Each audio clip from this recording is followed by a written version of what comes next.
Top news. Macherla YCP MLA Pinnelli రామకృష్ణారెడ్డికి AP హైకోర్టులో ఊరట లభించింది. ఈవీఎం ధ్వంసం కేసులో A1 నిందితుడిగా ఉన్న పిన్నెల్లి ఏపీ హైకోర్టులో లంచ్ మోషన్ పిటిషన్ దాఖలు చేశారు. దీనిపై సుదీర్ఘంగా విచారణ జరిపిన హైకోర్టు ధర్మాసనం కీలక ఆదేశాలు ఇచ్చింది. జూన్ 6వ తేదీ వరకు పిన్నెల్లిపై ఎలాంటి చర్యలు తీసుకోవద్దని పోలీసులను ఆదేశించింది. జూన్ 6వ తేదీ ఉదయం 10 గంటల వరకు మాత్రమే తమ ఆదేశాలు వర్తిస్తాయని స్పష్టం చేసింది. పిన్నెల్లి సహా వివిధ కేసులు ఎదుర్కొంటున్న అసెంబ్లీ అభ్యర్థుల ముందస్తు బెయిల్ పిటిషన్లో హైకోర్టు విచారించింది. తాడిపత్రి టీడీపీ అభ్యర్థి అస్మిత్ రెడ్డికి కూడా హైకోర్టులో ఊరట లభించింది. అస్మిత్ రెడ్డిని కూడా జూన్ 6వ తేదీ వరకు అరెస్టు చేయవద్దని న్యాయస్థానం ఆదేశించింది. కాగా కోర్టు ఆదేశాల నేపథ్యంలో పిన్నెల్లి స్పందించారు. న్యాయం గెలిచిందంటూ ఫేస్బుక్ లో పేర్కొన్నారు.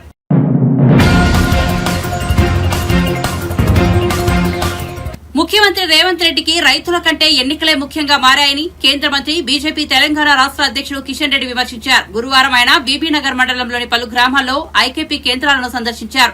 ఈ సందర్భంగా మాట్లాడుతూ ఐకేపీ కేంద్రాల్లో కనీస సౌకర్యాలు లేవని విమర్శించారు. ధాన్యం కొనుగోలులో రాష్ట ప్రభుత్వం పూర్తిగా విఫలమైందని మండిపడ్డారు. గతంలో రైతులను బీఆర్ఎస్ మోసం చేస్తే ఇప్పుడు కాంగ్రెస్ ప్రభుత్వం మోసం చేస్తోందన్నారు. గతంలో కేసీఆర్ వరి వేస్తే ఉరి అని రైతులను ఇబ్బందులకు గురి చేశారని, ఇప్పుడు దొడ్డు వడ్లు సాగు చేస్తే బోనస్ ఇవ్వబోమని రేవంత్ రెడ్డి ప్రభుత్వం ఇబ్బంది పెడుతోందని మండిపడ్డారు. ఇందిరమ్మ రాజ్యం అంటే ఇదేనా అని నిలదీశారు. రైతులకు రుణమాఫీ లేక ఇబ్బందులు పడుతున్నారని ఆవేదన వ్యక్తం చేశారు. కాంగ్రెస్ ప్రభుత్వం తీరుతో రైతులకు బ్యాంకర్లు రుణాలు ఇవ్వడం లేదని విమర్శించారు. కేంద్రంలోని మోదీ ప్రభుత్వం ప్రతి గింజను కొనేందుకు సిద్దంగా ఉందని, రైతులకు రాష్ట ప్రభుత్వం న్యాయం చేయాలని డిమాండ్ చేశారు. ఓట్లు పెట్టినంత మాత్రాన రైతులకు న్యాయం జరగదని ఎద్దేవా చేశారు. ఎమ్మెల్సీలు వరుసగా మళ్ళీ కాంగ్రెస్ లో చేరుతున్న విషయం మనం చూస్తా ఉన్నాం. కాబట్టి బీఆర్ఎస్ నుంచి గెలిచినా కాంగ్రెస్ నుంచి గెలిచినా రెండు ఒకటే. గతంలో రాజశేఖర రెడ్డి గారు ఉన్నప్పుడు ఏ రకంగానైతే బీఆర్ఎస్ సంబంధించినటువంటి ఎమ్మెల్యేలందరూ కూడా కాంగ్రెస్లో చేరిన విషయం, మీ జిల్లాలో గెలిచినటువంటి చాలామంది వైఎస్ఆర్సీపీ ఎమ్మెల్యేలు కూడా ఖమ్మం నుంచి కూడా ఏ రకంగా చేరారో మనం చూశాము. మళ్ళీ బీఆర్ఎస్ అధికారంలో రాగానే కాంగ్రెస్ ఎమ్మెల్యేలు అందరూ కూడా మళ్ళీ 19 మంది ఎమ్మెల్యేలు గెలిపిస్తే 12 మంది బీఆర్ఎస్లో చేరడం జరిగింది. ఇప్పుడు చూస్తూ ఉన్నాం, ఈరోజు కూడా మళ్ళీ బీఆర్ఎస్ నుంచి గెలిచినటువంటి ఎమ్మెల్యేలు వరుసగా ఒకరి తర్వాత ఒకరు కాంగ్రెస్లో చేరుతున్నారు. మొన్న సికింద్రాబాద్ కాన్స్టిట్యున్సీలో నేను పోటీ చేసిన దగ్గర ఒక బీఆర్ఎస్ ఎమ్మెల్యే, ఇంకా శాసనసభ రికార్డులలో బీఆర్ఎస్ ఎమ్మెల్యే అని రికార్డులో ఉన్నది, ఆయన కాంగ్రెస్ గుర్తు మీద పోటీ చేస్తాడు. కనీసం ఎమ్మెల్యేకు రాజీనామా చేయకుండా పోటీ చేస్తాడు. దేశంలో ఇటువంటి పరిస్థితి ఎక్కడ కూడా లేదు. ఈ రకంగా ఈ రెండు పార్టీలు కూడా ఏ రకంగా వ్యవహరిస్తున్నారో మనం చూస్తూ ఉన్నాం. అంతెందుకు మొన్న ఖమ్మంలో కూడా లేక వరంగల్లో టీఆర్ఎస్ అభ్యర్థిగా ప్రకటించిన తర్వాత ఆమె మళ్ళీ ఎమ్మెల్యే కూతురు ఏ రకంగా కాంగ్రెస్ అభ్యర్థిగా పోటీ చేసిందో మనం చూస్తూ ఉన్నాం. బీఫామ్ తీసుకున్న తర్వాత మళ్ళీ పోయి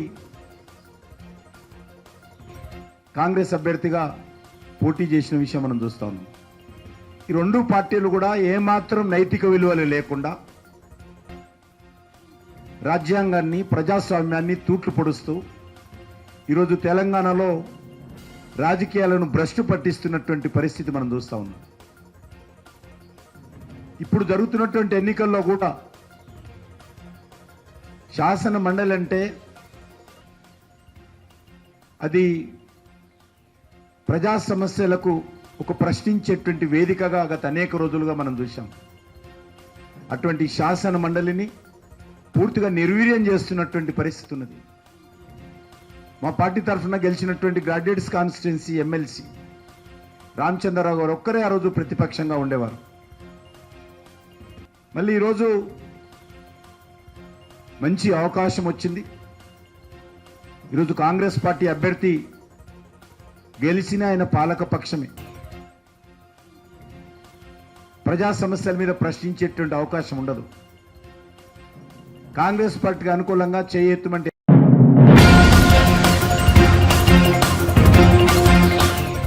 కాంగ్రెస్ కాంగ్రెస్ ప్రభుత్వంపై ఉద్దేశపూర్వకంగానే బీజేపీ బీఆర్ఎస్ చెరో వైపు నుంచి బురద చల్లే ప్రయత్నాలు చేస్తున్నాయని టీపీసీసీ వర్కింగ్ ప్రెసిడెంట్ జగ్గారెడ్డి మండిపడ్డారు. కాంగ్రెస్ ప్రభుత్వంలో ఆర్బీ యూటెక్స్ వసూలు జరుగుతోందని బీజేపీ శాసనసభాపక్ష నేత ఏలేటి మహేశ్వరరెడ్డి చేసిన ఆరోపణలను ఆయన ఖండించారు. ముఖ్యమంత్రి రేవంత్ రెడ్డి, బట్టి విక్రమార్క, ఉత్తమ్ కుమార్ రెడ్డిలు వైట్ పేపర్ లాంటి వారని, అలాంటి వైట్ పేపర్లపై మహేశ్వరరెడ్డి కావాలనే ఇంకు చల్లుతున్నారని ధ్వజమెత్తారు. తన గుర్తింపు కోసమే మహేశ్వరరెడ్డి ఇలాంటి ప్రయత్నాలు చేస్తున్నారని మండిపడ్డారు. ఒక చిన్నగా ఏదో ఒకటి చిన్నగా జరిగితే దాన్ని పెద్దగా చేయడం, ఇది ప్రతిపక్ష పార్టీల యొక్క నైజం. అయితే నైజం అంటే ఒకప్పుడు మేము కూడా ప్రతిపక్ష పార్టీలు ఉన్నోళ్ళమే. అందుకే నేను ఏమన్నా 2-3 రకాలుగా ఉంటారు ఇలా. ఒక రకమేమో జరగలేనిది జరిగినట్టుగా చెప్పడము, ఇంకోటి ఏమో జరిగినట్టుగా ఊహించుకొని చెప్పడము, తప్పు జరిగినట్టుగా ఊహించుకొని చెప్పడము, ఇంకోటి జరిగితే జరిగిందని చెప్పడం. గతంలో మేము జరిగినవి చెప్తుంటే కాంగ్రెస్ పార్టీ. ఇప్పుడు ప్రస్తుతానికి మన BJP floor leader Maheshwar Reddy మా ఉత్తమ్ కుమార్ రెడ్డి గారి మంత్రి గారి మీద ఇప్పుడు బట్టగాల్చి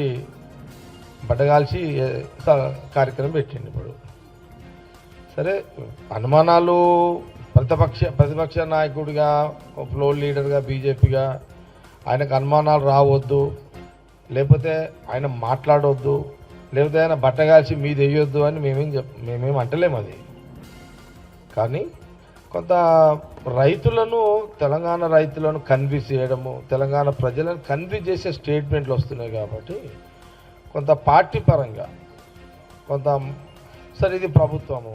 నేను ఈరోజు ప్రెస్ మీట్లో ముఖ్యంగా రావడానికి కూడా కారణం ఏంటంటే, ఉత్తమ్ కుమార్ రెడ్డి మినిస్టర్ గారే కొంత నేను మన మహేశ్వర్ రెడ్డి ఏదైతే బట్టగాలు చేస్తున్నాడు నా మీద, మరి ఒకసారి పార్టీ పరంగా వర్కింగ్ ప్రెసిడెంట్గా నువ్వు కూడా మాట్లాడితే బాగుంటుంది అని ఉత్తమ్ కుమార్ రెడ్డి మినిస్టర్ గారు నాకు చెప్పడం జరిగింది. అందుకోసమని నేను ఈ యొక్క ప్రెస్ మీట్లో ప్రధానంగా ఇప్పుడు ఒక విషయం క్లియరు, చాలా స్పష్టంగా కాంగ్రెస్ గవర్నమెంటు అక్కడ సీఎం రేవంత్ రెడ్డి గారు కానివ్వండి, ఈ క్యాబినెట్లో ఉత్తమ్ కుమార్ రెడ్డికి శాఖపరమైన ఈ అంశాలు కానివ్వండి, ఇప్పుడు ప్రధానంగా ఏంది, ఇప్పుడు ప్రభుత్వము కాంగ్రెస్ గవర్నమెంట్ వచ్చిన కాడి నుంచి వర్షాలు పడ్డాయి, ధాన్యం తడిసింది. ఇది సహజంగా ఇమ్మీడియట్లీ ప్రభుత్వాలు స్పందిస్తే రైతులు హ్యాపీగా ఫీల్ అవుతారు. లేట్గా స్పందిస్తే కొంత రైతులు అన్హ్యాపీగా ఫీల్ అవుతారు. పంటలో కూడా పండిన ధాన్యాన్ని కూడా వంకలు పెడితే దానివల్ల కూడా రైతులు ఇబ్బంది పడతారు. కానీ ఇక్కడ కాంగ్రెస్ గవర్నమెంటు ఇప్పుడు సరే, ఇప్పుడు దీని మీద కొంత ఇప్పుడు తడిసిన ధాన్యం మీద ఇప్పుడు రంగు మారిన మొలకెత్తిన అన్ని రకాల ధాన్యాన్ని కూడా ప్రభుత్వము మద్దతు ధర ఇచ్చే కొనుగోలు చేస్తుంది. ఇది ఆల్రెడీ చాలా సందర్భాల్లో సీఎం రేవంత్ రెడ్డి, ఉత్తమ్ కుమార్ రెడ్డి గారు చెప్పడం కూడా జరిగింది. చెప్తూనే ఉన్నాడు కదా.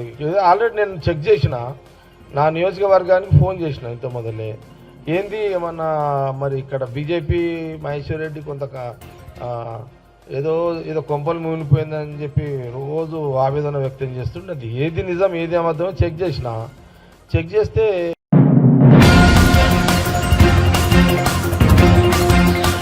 తెలంగాణలో లేని ఫ్యాక్షన్ సంస్కృతిని మంత్రి జూపల్లి కృష్ణారావు కొల్లాపూర్ ప్రాంతానికి తీసుకొచ్చారని ముఖ్యమంత్రి రేవంత్ రెడ్డి ఆయనను వెంటనే బర్తరఫ్ చేయాలని BRS working president KTR demand చేశారు.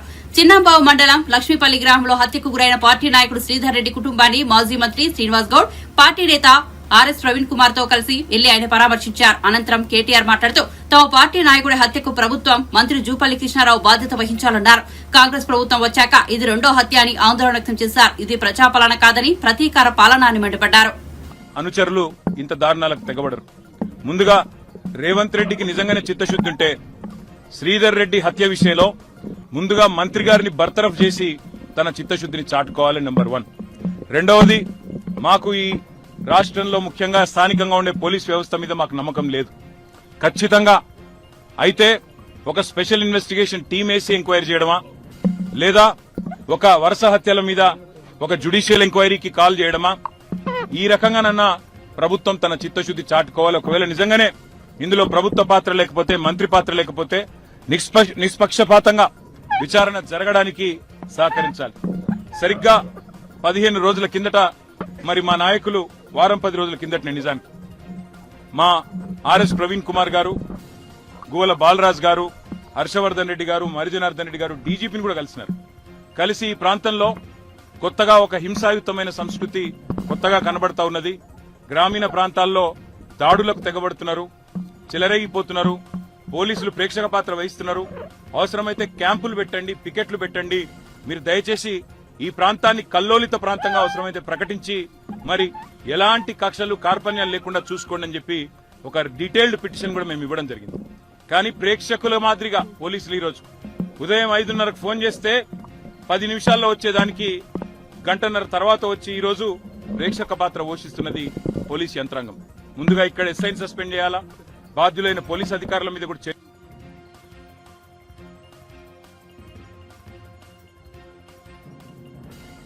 క్లియర్ చేయాలా. దాంతో పాటు మంత్రి జూపల్లి కృష్ణారావు గారిని వెంటనే బర్తరఫ్ చేయాలని చెప్పి కూడా నేను రేవంత్ రెడ్డిని డిమాండ్ చేస్తూ ఇంకొక మాట కూడా నేను విజ్ఞప్తి చేస్తా ఉన్నా.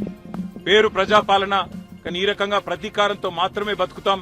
ఈ రకంగా మా కార్యకర్తలను దాడుల ద్వారా, హత్యల ద్వారా వారి గొంతులు నొక్కి ఆ రకంగా నన్ను బలపడతాం అనుకుంటే మాత్రం ఇది ముఖ్యమంత్రి గారి మూర్ఖత్వం అవుతుంది, కాంగ్రెస్ పార్టీ పిచ్చితనం అవుతుంది. మా కార్యకర్తలు ఇవాళ వాళ్ళు కూడా రగిలిపోతా ఉన్నారు.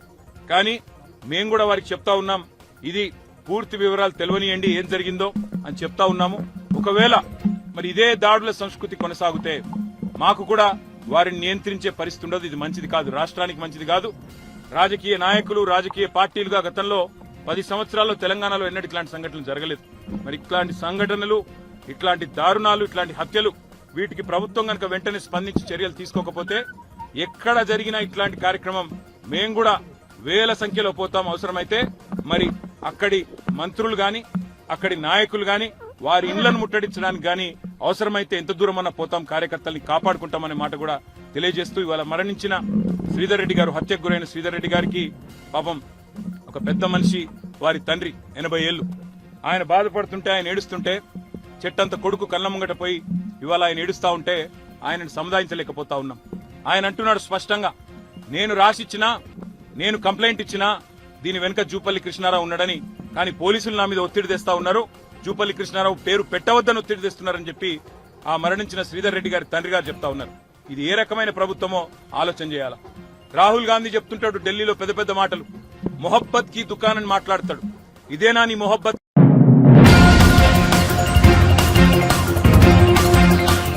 రాయలసీమలో ఇప్పుడు ఫ్యాక్సినిజం బంద్ అయిందని, కానీ కొల్లాపూర్ లో ప్రారంభమైందని మాజీ మంత్రి శ్రీనివాస్ గౌడ్ అన్నారు. కొల్లాపూర్ నియోజకవర్గంలోని చిన్నంబహు మండలం లక్ష్మీపల్లి గ్రామంలో హత్యకు గురైన పార్టీ నాయకుడు శ్రీధర్ రెడ్డి కుటుంబాన్ని మాజీ మంత్రులు కేటీఆర్, శ్రీనివాస్ గౌడ్, పార్టీ నేత ఆర్ఎస్ ప్రవీణ్ కుమార్ గురువారం పరామర్శించారు. అనంతరం శ్రీనివాస్ గౌడ్ మాట్లాడుతూ కాంగ్రెస్ అధికారంలోకి వచ్చినప్పటి నుంచి ఉమ్మడి పాలమూరు జిల్లాలో దారుణాలకు పాల్పడుతోందన్నారు. చివరకు ప్రాణాలు తీసే వరకు వెళ్లిందన్నారు. ఎన్నికలు పూర్తయినప్పటి నుంచి ఇప్పటి వరకు 3 చనిపోయారని ఆవేదన వ్యక్తం చేశారు. ఈ నది అవతల మనం వినేది, అక్కడ కూడా రాయలసీమలో కూడా ప్రశాంతంగా అయిపోయింది, అక్కడ కూడా నరుక్కోవట్లేదు. ఎలక్షన్ల వరకు కొట్లాడుకుంటున్నారు, ఎలక్షన్ తర్వాత మనకు కలిసిమెలిసి ఉంటున్నారు. కానీ ఫ్యాక్చనిజం ఇప్పుడు అక్కడ బంద్ అయింది, కానీ ఇక్కడ కొల్లాపూర్లో స్టార్ట్ అయింది. ఎలక్షన్లు అయినప్పటి నుంచి దాదాపు 3 చనిపోయినరు. ఎట్లా చనిపోయినరు?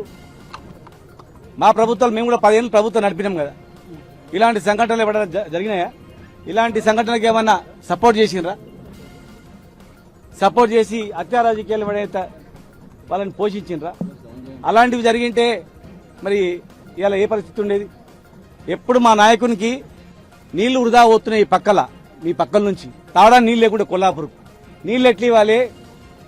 పేదరికంతో ఇక్కడ నక్సలైట్లు అనేక సంఘటనలు జరిగినాయి. ఎస్పీని కూడా ఇక్కడ పేల్చిర్రు, బస్సు పేల్చిర్రు. పేదరికంతో ఈ ప్రాంతం అంతా కూడా చనిపోతా ఉన్నారు. ఈ ప్రాంతాన్ని సస్యశ్యామలం చేయాలని చెప్పి ఇక్కడ బ్రహ్మాండమైనటువంటి టూరిజం డెవలప్ చేయడము, నీళ్లు వాడుకోవడము, అగ్రికల్చరు, అట్లా ఆ వైపున ఆలోచన చేసిన తప్ప ఈ రకమైనటువంటి ఓడిపోగానే గెలవగానే మేము గెలిచామని ఎప్పుడు కూడా విర్రవీగలేదు. స్వల్ప మెజారిటీతో వచ్చిండ్రు, జస్ట్ 1.8%. దానికి మరి ఈరోజు ప్రజలు ఏమనుకుంటారో గ్రామీణ ప్రాంతాల్లో మీకు తెలుసు ఏం జరుగుతుందో. ఏ ఇష్టము గవర్నమెంట్ వచ్చిందని సంతోషపడుతుందా ఏం జరుగుతుందండి. దృష్టి పరిపాలన మీద వదిలిపెట్టి అలాంటి ఒక అమాయకులను హత్య చేయించడం, ఇది పరంపరంగా గ్రామాలు బాగుపడవు. ఇది గ్రామాల నుంచి మండలాలకు వాకుతుంది. అనేక రకాలుగా ఇది ముందే తెలంగాణ పోరాటాలకు పుట్టినది. ఇది మరి ఏ రకమైనటువంటి ఎట్లా చెలరేగుతో తెలియదు. ఇది కనుక ప్రభుత్వం ముఖ్యమంత్రి గారి జిల్లా ఇది. ముఖ్యమంత్రి గారి జిల్లాలో వరుసగా 3-4 చనిపోతున్నారంటే, అది హత్య చేసి చనిపోతున్నారంటే దాని మీద రివ్యూ చేయాల. ఎందుకంటే చిన్న బావిలో చిన్న పిల్లాడు అడి ఇరుక్కపోతే దాని మీద సమీక్షలు జరిగేటివి. ఇలా ప్రాణాలు పోతుంటే ఎక్కడ చూసినా వేధింపులే. దయచేసి పోలీస్ ఆఫీసర్స్ కూడా మళ్ళీ మా ప్రభుత్వం కూడా వస్తాయి కదా, నిష్పక్షపాతంగా వ్యవహరించాలి. కానీ మీరు ఈ రకంగా హత్య జరుగుతుంది అని చెప్పిన తర్వాత, హత్య జరిగిందని చెప్పిన తర్వాత కూడా 2-3 గంటల తర్వాత వస్తుందంటే, 10 నిమిషాలు వచ్చే రస్తా గంటల తరబడి అవుతుందంటే ప్రజలకు ఏం అనుమానం వస్తుంది. కనుక వెంటనే దోషులను శిక్షించాలి. సిట్ అనే సంస్థ చేస్తారా, లేకపోతే సిబిసిఐడి చేస్తారా, మరి జ్యుడిషియల్ ఎంక్వైరీ చేస్తారా, ఈ వరుస హత్యలపైన ఏం చేస్తారా, నిష్పక్షపాతంగా వ్యవహరించాలి. మాది కూడా పెద్ద సైన్యమే. తెలంగాణ గురించే కొట్లాడి చచ్చిపోయినటువంటి సైన్యం. మేము ఉట్టిగేం లేరు మా వాళ్ళు కూడా. మరి మా వాళ్ళు కూడా ప్రతిదారులకు పూడితే ఈ ప్రాంతం ఏమైపోతుంది, ఈ ప్రాంతంలో ఏ సమస్య వస్తుంది ఆలోచన చేసుకోవాలి. ఎవరైనా సరే దీని వెనుకన్న వాళ్ళందరినీ కూడా శిక్షించి కఠినమైన చర్యలు తీసుకోవాలి. లేకపోతే ఇది ఇంతటితో ఆగదు. ఇది చిన్నంబాయి లక్ష్మీపురం నుంచి మన లక్ష్మీపల్లి వరకు ఆగదు. ఇది రాష్ట్ర సమస్యగా మేము భావిస్తాం. మా నాయకుడితో కూడా మేము ఆలోచన చేసి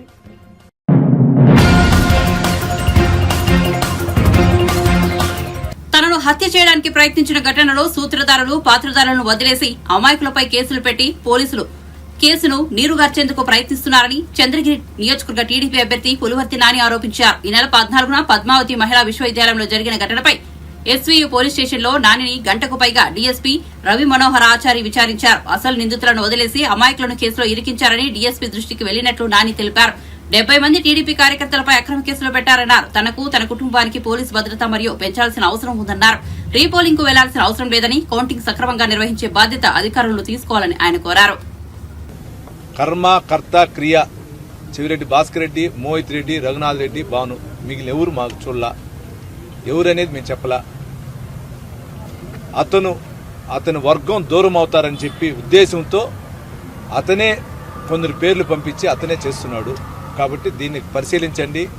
మొన్న పెట్టిన ప్రొడ్యూస్ చేసిన వ్యక్తుల్లో కూడా కొందరు ముద్దాయిలు అమాయకులు ఉన్నారు. వాళ్ళని కూడా పరిశీలించని కూడా చెప్పడం జరిగింది. న్యాయం చేయమని కోరటం జరిగింది. ఈ తెర వెనకున్న ముసుగు వీరుడిని బయట తీయండి అని చెప్పడం జరిగింది.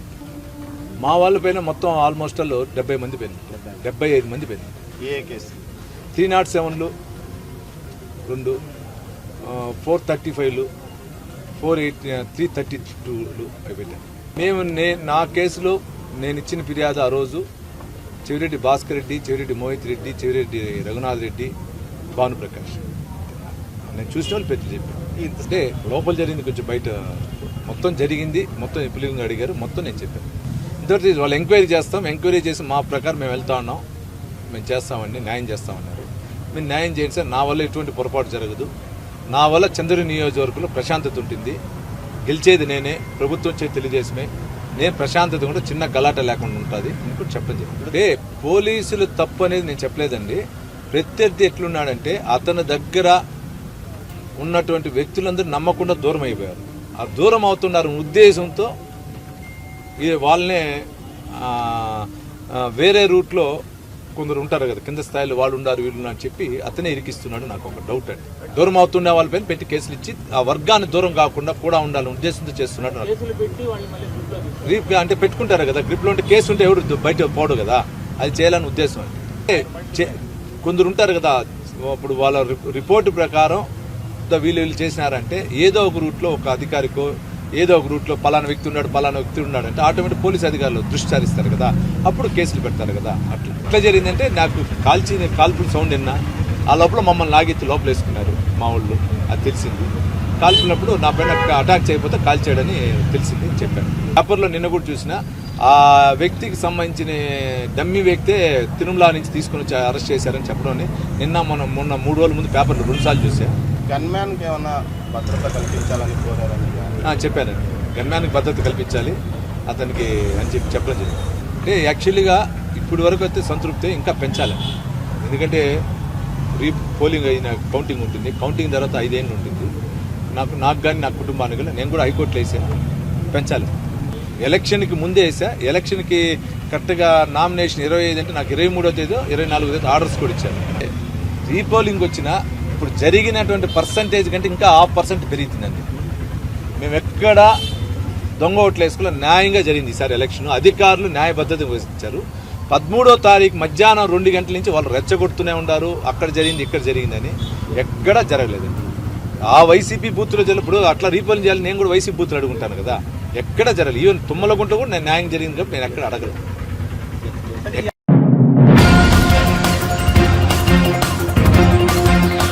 జగిత్యాల జిల్లా కొడుమ్యాల మండలం పూడూరు గ్రామంలోని వడ్ల కొనుగోలు కేంద్రాన్ని సందర్శించిన మాజీ మంత్రి ఎమ్మెల్యే హరీష్ రావు కొనుగోలు కేంద్రాల్లో తడిసిన ధాన్యాన్ని పరిశీలించారు. ఈ సందర్భంగా రైతులు మాట్లాడుతూ పంటని సన్న వడ్లకు బోనస్ ఇస్తామని చెప్పడం తమను మోసం చేయడమేనని రైతులు ఆవేదన వ్యక్తం చేశారు. తమ పక్షాన అసెంబ్లీలో ప్రభుత్వాన్ని నిలదీయాలని హరీష్ రావును కోరారు. ఆ తర్వాత హరీష్ రావు మీడియాతో మాట్లాడుతూ రైతులు పండించేది రూపాయికి 90 పైసలు దొడ్డు రకం సన్నాలకు బోనస్ ఇస్తామనడం రైతులను దగా చేయడం, రైతుల గుండెల మీద తనడం తప్ప ఇంకోటి కాదన్నారు. చెప్పేది ఏంటంటే అసలు మేము పంట పండియమది ఇంటి మందం 4 దొయ్యలు పెట్టుకుంటామంటున్నారు. కారణం ఏంది? దానికి పెట్టుబడి ఎక్కువ, రోగాలు ఎక్కువ, దిగుబడి తక్కువ. ఇలా దొడ్డు వడ్లు 4 నెలలు పండితే సన్నవడ్లు పండాలంటే 5 నెలలు అవసరం. దొడ్డు వడ్లు 30 క్వింటాలు పండితే సన్నాలు 15-20 క్వింటాలు కూడా పండని పరిస్థితి ఉంది. అంటే దిగుబడి చాలా తక్కువ. నువ్వు ఇచ్చే బోనస్ పెట్టుబడికి కూడా సరిపోనటువంటి పరిస్థితి. అంటే ఒక రకంగా ప్రభుత్వం ఈరోజు 6 గ్యారెంటీల్లో భాగంగా 100 రోజుల్లో మేము వడ్లకు బోనస్ ఇస్తామని చెప్పి 7,500 రూపాయలు ప్రతి పంటకు రైతు బంధిస్తామని చెప్పి ఇవాళ మీరు రైతుల్ని మోసం చేసినారు. ఆ రోజేమో బాండ్ పేపర్ మీద రాసిచ్చింది. ఇదే భూపాలపల్లిలో బాండ్ పేపర్ మీద రాసిచ్చి 100 రోజుల్లో మీకు మేము బోనస్ ఇస్తాం, 100 రోజుల్లో మీకు రైతు భరోసా ఇస్తాం, 100 రోజుల్లో మీకు రుణమాఫీ చేస్తాం, వ్యవసాయ కూలీలకు 12,000 ఇస్తాం, కౌలు రైతులకు 15,000 ఇస్తామని చెప్పి నమ్మించి ఇవాళ మోసం చేస్తా ఉన్నారు. ఇవాళ ఇదే మాట సన్నాలే ఉంటామని మొన్న పార్లమెంట్ ఎలక్షన్ల ముందు చెప్తే అయిపో కదా మీ పని. పొల్లు ఏరినట్టు వడ్లలో మిమ్మల్ని ఏర్పారెద్దురు రైతుల్ని, మీ కాంగ్రెస్ పార్టీని ఏరెద్దురు రైతులు. గా పని ఎందుకు చెప్పాలి? డబ్బలు సీల్ అయిన తర్వాత ఓట్లు డబ్బలు పడి గడ్డకు పడ్డాక సావు కబురు సల్లగా చెప్పినట్టు సన్నాలు మాత్రమే బోనస్ ఇస్తాం, దొడ్డు వడ్లకు ఇయ్యమని చెప్పి ఇవాళ మోసం చేస్తున్నది కాంగ్రెస్ పార్టీ. ఇవాళ మంత్రులు కూడా అహంకారంగా మాట్లాడుతున్నారు. అయ్యా రైతు బంధు పడలేదు అంటే ఒక మంత్రి చెప్పుతో కొడతా అంటాడు. అయ్యా వడ్లకు బోనస్ అన్నారు, ఇవాళేమో కొత్తగా సన్నాలకే అని సన్నాయి నొక్కులు నొక్కుతుందని రైతులు అంటే మొరుగుతున్నారు అని మాట్లాడుతున్నారు. ఎవరు మరుగుతారు? కుక్కలు మరుగుతాయి. అంటే నువ్వు రైతుల్ని కుక్కలతో పోలుస్తున్నావా? రైతుల్ని అవమానపరుస్తున్నావా? రా వచ్చి చూడు. ఇవాళ కమలాపూర్ రైతులు ఏమంటున్నారో విను, పొద్దుగాల పూడూరు రైతులు ఏమంటున్నారో విను. అన్ని వడ్లకు బోనస్ ఇస్తామని చెప్పిండ్రు, బాండ్ పేపర్ మీద రాసిచ్చిండ్రు, మా మొబైల్ ఫోన్లకు మీరు వాట్సాప్లలో పంపిండ్రు. ఇక మా కాంగ్రెస్ రాగానే బోనస్ ఇస్తామని చెప్పిండ్రు. ఇప్పుడు ఎందుకు ఇయ్యరు అంటున్నారు. ఇవాళ పొద్దున నేను జగిత్యాల జిల్లాకు పోతే అక్కడ లెక్క తీస్తే ఏమెళ్ళింది? 3 లక్షల ఎకరాల్లో దొడ్డు రకం వడ్లు పండినాయి, 675 ఎకరాలే సన్న రకం పండింది. అంటే రూపాయికి 99 పైసలు దొడ్డు వడ్లే పండుతాయి, పైస మందమే సన్న రకాలు పండుతాయి. అంటే నువ్వు 99% మందికి ఎగబెడతా, పైస మందోళ్ళకు ఇస్తా అని చెప్పి ఇవాళ మోసం చేస్తున్నావు. అంటే రూపాయికి 99 పైసల మందికి ఎగబెడతావు, 1 పైసలకి ఇచ్చి నేను వడ్లకు బోనస్ ఇచ్చినా మోసం చేస్తా అంటే రైతులు ఊరుకునే పరిస్థితి లేదు. రాబోయే అసెంబ్లీ సమావేశాల్లో ఈ ప్రభుత్వం మీద ఒత్తిడి తెస్తాం, అసెంబ్లీని స్తంభింపజేస్తాం, రైతుల కోసం తెగేదాకా ఎంత దూరమైనా కొట్లాడతాం. సమస్యే లేదు. అన్ని రకాల వడ్లకు బోనస్ ఇయ్యాల్సిందే. ఈ వానకాలం ఇచ్చే రైతు బంధు ఇదే జూన్ నెలల పంటకు పెట్టుబడి సాయం మీరేమన్నారు? పంట వ్యవసాయ పనులు ప్రారంభం కాకముందే ఇస్తామన్నారు. ఇప్పుడు వర్షాలు పడ్డాయి, దుక్కి దున్నుడు స్టార్ట్ అవుతుంది రేపో మాపో. తక్షణమే ఈ జూన్ నెలలోనే ఇచ్చిన మాట ప్రకారంగా 7,500 రూపాయలు ప్రతి ఎకరానికి, ఎలాంటి కోతలు లేకుండా షరతులు లేకుండా ఎప్పుడు కేసీఆర్ ఇచ్చిన పద్ధతుల్లోనే మీరు కూడా ఎకరానికి 7,500 రూపాయలు ఈ జూన్లోనే రైతు భరోసా డబ్బులు రైతుల ఖాతాల్లో వేయాలని చెప్పి కూడా మేము డిమాండ్ చేస్తా ఉన్నాం. చివరికి గవి కూడా దొరుకుతలేవు పచ్చి రొట్టె విత్తనాలు. ఇంతకుముందు కేసీఆర్ ప్రభుత్వం ఉండంగా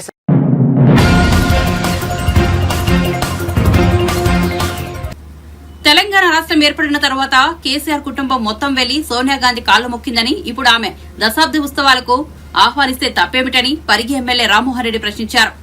సోనియా గాంధీని ఏ హోదాలో దశాబ్ది ఉత్సవాలకు ఆహ్వానిస్తున్నారని హరీష్ రావు ప్రశ్నించారు. దీంతో ఆయనపై రామ్మోహన్ రెడ్డి తీవ్రస్థాయిలో మండిపడ్డారు. సోనియా దయ వల్లే తెలంగాణ ఏర్పడిందన్నారు. యువకుల ఆత్మహత్యలు చూసి బీడువారిన ప్రాంతానికి నీళ్లు ఇవ్వాలని, నిధులతో తెలంగాణ సస్యశ్యామలంగా ఉండాలని ప్రత్యేక రాష్ట్రం ఇచ్చినట్లు తెలిపారు. తెలంగాణ ప్రజల బాధలను చూడలేక కాంగ్రెస్ రాష్ట్రాన్ని ఇస్తే కేసీఆర్ మాత్రం జీతాలు ఇవ్వలేని పరిస్థితికి తీసుకొచ్చారని మండిపడ్డారు. సోనియా గాంధీ గారి దగ్గరికి నివాసానికి వెళ్లి కాళ్లు మొక్కొచ్చినటువంటి హరీష్ రావు, నువ్వు మా ముఖ్యమంత్రిని ఏ విధంగా ప్రశ్నిస్తున్నావు? ఏ హోదాలో సోనియా గాంధీ గారిని దశాబ్ది ఉత్సవాలకు పిలుస్తారని చెప్పి మాట్లాడుతున్నావు? ఇది తెలంగాణ సమాజం అంతా కూడా ఈరోజు బాధపడుతుంది. నీ యొక్క మాటలకు, నీ యొక్క వ్యవహారం చూసి తెలంగాణ సమాజం ఈరోజు ఎంత బాధపడుతుందంటే సిగ్గుతో తల ఉంచుకోవాలి. హరీష్ రావు, నువ్వు చేసిన పని ఏంది? తెలంగాణ రాష్ట్రం గురించి ఒక దేవత అయినటువంటి సోనియా గాంధీ గారి గురించి ఏ విధంగా మీరు ఆహ్వానిస్తారని చెప్పి మాట్లాడుతున్నావు. ఇది చాలా దారుణం. ఎందుకంటే సోనియా గాంధీ గారు లేనిదే తెలంగాణ రాష్ట్రం రాలేదు. ఈ తెలంగాణ రాష్ట్రంలో విద్యార్థుల యొక్క ఆత్మ బలిదానాలు జరగొద్దని, తెలంగాణ ప్రాంతానికి బీడుబారిన భూములకు నీళ్లు రావాలని, నిధులు రావాలని, ఒక ఎస్సీ ఎస్టీ సప్లాన్ తీసుకొచ్చినాం గతం లోపల. పేద వర్గాల వాళ్ళు అభివృద్ధి చెందాలని, మైనార్టీలు అభివృద్ధి చెందాలని ఒక 4% రిజర్వేషన్ తీసుకొచ్చినాం.